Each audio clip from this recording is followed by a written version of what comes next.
points now, allow me to now introduce us to the author of the day, the man behind the book that we are launching today.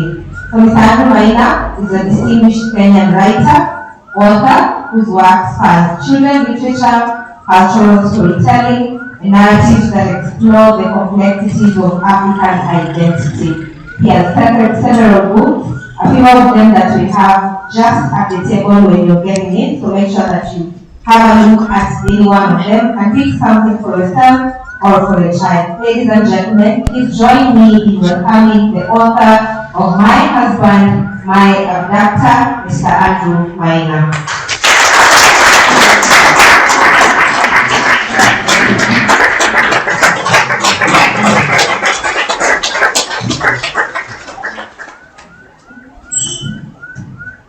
What an evening. What an evening. Thank you, everyone who is gathered here. And Brian should have spoken after me, because I don't think I have anything else to add. Do I have? So Brian, thank you very much for encouraging us. My name is Andrew Maina, and I'm honored in your presence. You may take your seats.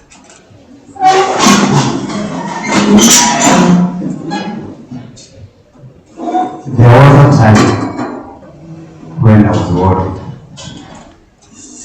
We were with our chief guest, Prof, and we were worried together that whether this hall, as being as Steve, come itaja. But I thank God that His chosen few are here and have filled the hall. I was telling our chief guests, we might have to go to the streets and ask those who are not invited to come and feast with us. There is someone like that in the Bible? But we didn't reach that point. Friends, spanning this hall, I can see people who have walked with me, people who have supported me in many ways. I see neighbors. Bwana Maina and the others, asanteni kwa support yenu. I can see people we are back from Kisumu, people from Kisumu, or that is 20 years plus, I can see you here. My heart overflows when I see all of you here. Others we have worked with, others we are so many things. My fellow writers, Mudoni and the others, thank you very much for your coming. But before I forget, because after this ceremony is over, I have to go home. Isn't it? Sit around hapa. I need permission to continue. Purity. Come. Allow me to introduce my family, Kennedy, Shayna, and your friends who come out, so that I can be ready, because sometimes you need to authenticate yourself. This is my dear wife, Purity Kanani, but I would like to give her an opportunity to say hello to you. Please. Good afternoon, good evening. Good evening. Yeah, as you heard, my name is Purity, and this is my family, Andrew, my husband, Abductor, Sheila, our last born, and our friend.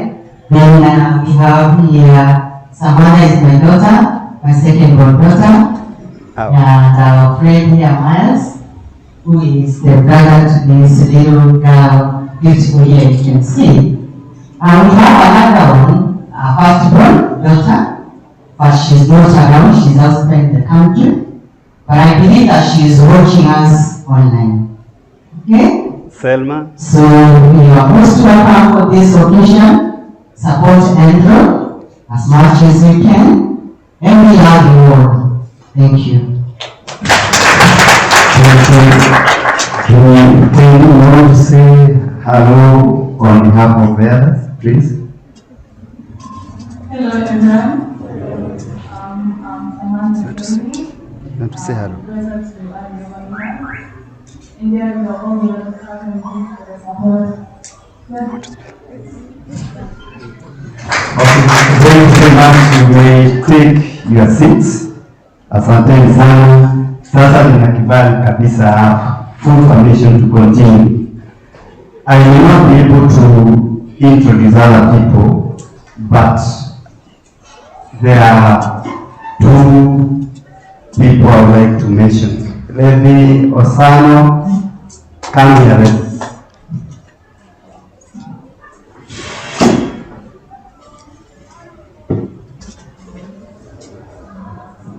This ceremony is about enabling one another. Even if we are doing books, it's an opportunity of exposing our talents and letting people how to know that we exist. David Osano is a designer of that beautiful book. We are doing this, and David has designed many of the books which I have done for other people, and you want to speak? Yeah, we can say how you so much can hear voice. Good evening, guys. Well, I'm very humbled to be here. Thank you, Mr. Maina, for the invite. And I hope you get a copy of Mr. Maina's books. They're really good. I get to read them as much as I do the design and typesetting. I also do read them, and I make sure I grab a copy as I go. So, thank you, and I hope you are inspired by Mr. Maina as he does inspire me. Thank you. Thank you very much. You can, I know you have spoken, but I would also like to introduce you to these people. Now, Prof, if you find any misspelling in that book, I wrote, I completed my work, and I gave it to my editor. Let me introduce Reverend Ivy Wamboi, my editor. She has done everything for the job.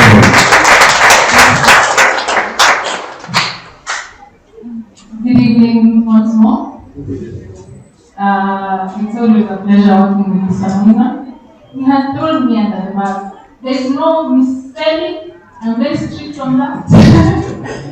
There is no missing full stop, and I can guarantee you this is a wonderful work of art. Thank you once more for coming, for supporting his author. And we look forward to more books from him and from every other person who would like to write. Thank you. Thank you, Amy. There is another one person I should have introduced, but she couldn't make it. Professor, whatever you are, Professor Wangari Mwai, he wrote a very beautiful introduction for this book, even when it was not really in the shape it is. Prof, wherever you are, feel much appreciated. Thank you. Now, in such a gathering, there are some questions which comes up, and ours is to try and answer as many as possible when you're given the opportunity like this. But I thank God that this opportunity has been a favor to me. It's not that I'm better than the others, but hizi ni bakshishi zile Mungu anaenda kutupatia. I'm very grateful. But if you ask me today, how did you come about in writing this book? The mystery, and maybe Prof and Muthoni can disentangle and lay it praying for us. But there is no one single fashion of writing. Like Peter have said, sometimes it is an inspiration. So in my husband, my abductor, I didn't wake up one day and told my soul that Maina, write a book. The title will be My Husband, My Abductor, and the characters will be this and this and this. It never happened so. And like some drivers told us that we should always be resilient, and we look forward to better things in the future. I was given a commission to write a biography for one of the leading senior chiefs in Kenya, pre-colonial chiefs or colonial chiefs, and I thought I would do it. I went to the libraries, I went to the national archives, I dug for information, I spoke to people, and I thought I was doing fine. But I reached a point when I couldn't continue. I didn't have materials to add to whatever Rito had written, and the project was dying. But I was intrigued by this one character, the main character, the senior chief. He had been going to the Maasai land, coming back, and there was beautiful stories around it. And prophets have told me that there's a lot of writing about the interaction between the Maasai and the Agikoi and the other tribes around them. So that bag about this young man who could go to Maasai land, come back on and off, really caught me, and this is how the book came into being. But maybe that is not where the book started, or the writing or the inspiration of the book started. It could maybe go a little bit further. And another thing that you write, you have the material, but it's not polished, things are happening, you're not able to continue, growing and responsibilities, manuscript is forgotten. So the next thing that forced me to complete this book, I started writing this book some 6-7 years ago, and it had been lying somewhere in my drawers. But 2 years ago, I lost my business. I had worked on that business for 15 years, and one morning I woke up and there was no orders to be met, there was no cleaning to be done, no thrashing, no lawn mowing, nothing. No going to Makongeni, to the supermarket to get provisions. It had come to an end. And when you wake up after a routine of 15 years, you wake up with the mindset of yesterday. But yesterday, my business closed. It was kaput. So I slumped back on my bed. And here I was, nothing to do that morning. And those who have closed businesses there before, in most cases, and you'll be amazed, when you close a business, you close it because it is not doing well, because it is dying, or because it's dead. So it means the bottom line, there's nothing in your pocket. So there are all those imaginations that if I had time, if had it not been for this business, I could go to Malindi, I could go to Mombasa, I could go to this and that places.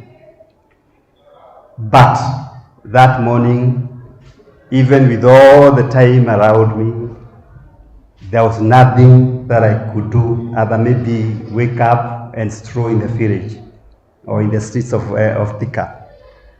So I remembered this manuscript.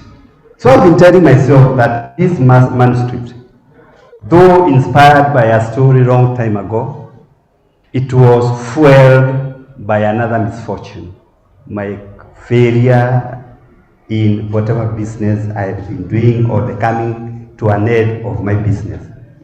So I'm coming back to Brayo. So in every misfortune, I believe there is something good you can pick out of those ashes.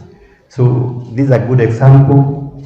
This book is about or has been inspired by events which were not very, very comfortable to me when I was experiencing them. But there is those who read the Bible, and Brayo, I'll keep referring to you. I can do everything through who? Christ who strengthens me. We like that verse. Who doesn't like that verse? So whenever you are stuck, that is the verse we run to. But it has a rider. Because even if God or Christ is going, or whatever deity is going to strengthen you, there is a personal part that you need to pray. It's not just fueled by God, utaamuka, utaketi. So God has enabled me, but it also means that I have sat and written purely. And the other children, thank you for giving me the space to write this book, because I also believe if you are not in the right environment, the seeds or the seed cannot germinate. So for a successful germination, in any case, it requires the right temperature, the right amount of light, heat, and all that. So this has been, I've experienced the warmth of my family, and that's why I'm here today to celebrate the launching of this book. Why should there be a lot of noise about a story of a girl by the name Sakuda getting married to a guy by the name Jamba? These are stories, and we are hearing stories every day, isn't it? But why are you gathered here? This is just another story of another girl who was stolen, if you allow me to use that word, abducted from a island. But this book is about resilience. Resilience because this is a girl who stood her ground, and those successful in the land of Agikoyo then, when they were told to start, Sakuda, later named Nyokavi, stood tall among the tribe of Agikoyo. So it's about our perseverance in whatever we are doing, our resilience, our not giving up. So if you are here, like Brayo has told us, and you are in a certain hole, and you are trying to get out, I would encourage you to continue fighting until you succeed. You may ask me, why didn't you write an inspirational self-help book called How to Get Out of a Hole? Or maybe How to Beat Your Wife? Have you heard that title? Or All the Men in Lagos Are Mad? Or any other name that you can come up with. Why should I write a story instead of going directly to handling the issues which I want to talk about? But there are different kinds of readers. People who can read those kind of books. but I happen to be not very good in reading inspirational books. I want to experience. I want to work with the character. If you are talking about resilience, I don't want to be told you have to put on the gumboots and never remove them. So Mwalimu, he has a better way of explaining that. But I find myself going more to stories than to reading the inspirational books, which are, there are many, and I'm not saying that they are not good. They are nice. But not everybody is wired in a way that you'll be able to read an inspirational book. That's why I'm giving you this book. So, my husband, my abductor,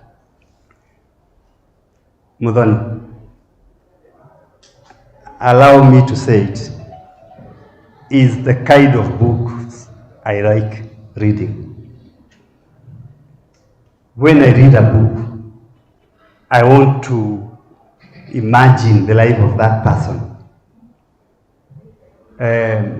When we were in high school, Maina, I was fearing you are going to show them where the bodies are buried in Chagaki. We were at Chagaki High School. And I was worried that I would go into details of other crimes which I did when I was in Ichagaki. But one of the crimes we did was to read My Dear Botro. Daktari, you read it? My Dear Botro. Anybody who read My Dear Botro? Anybody? If you have not, don't. Because My Dear Botro, you could not read it on the desk. The teachers, you would have trouble with the teachers. And we used to read My Dear Botro below the desk because the book was so fascinating to our young minds. And once you start reading it, you couldn't stop. So the best we could do when the lessons were going on, we could continue reading My Dear Botro. I also enjoyed reading books by other authors, Kenyan authors like The River in its Source, Margaret Ogora, Blossoms of Savannah, Things Fall Apart, Chinua Achebe, River Between by Gogi Wadhiono, and recently Shiko Kimani has his what? Nairobi. And I also enjoyed reading Carving by Mudhoni Echoro. So these are books, when you read, you get buried in the rhymes and the story that is being told. So those are the things which I am home at. So I hope and I believe that I have not disappointed in this book. So this book is an invitation to you. Grab your copy. If you have a recliner, go and recline. If you like or you love reading in bed, read it from wherever you want. Grab your favorite drink. I'm not telling you any. If it is water, well and good, but grab whatever drink that you are comfortable with and enjoy reading this book. And when you are done with it, don't put it in your shelf. Read it to a neighbor. Let them also enjoy the book. And if you have the opportunity, give me a feedback of what you think about the book. Thank you very much. Enjoy the reading.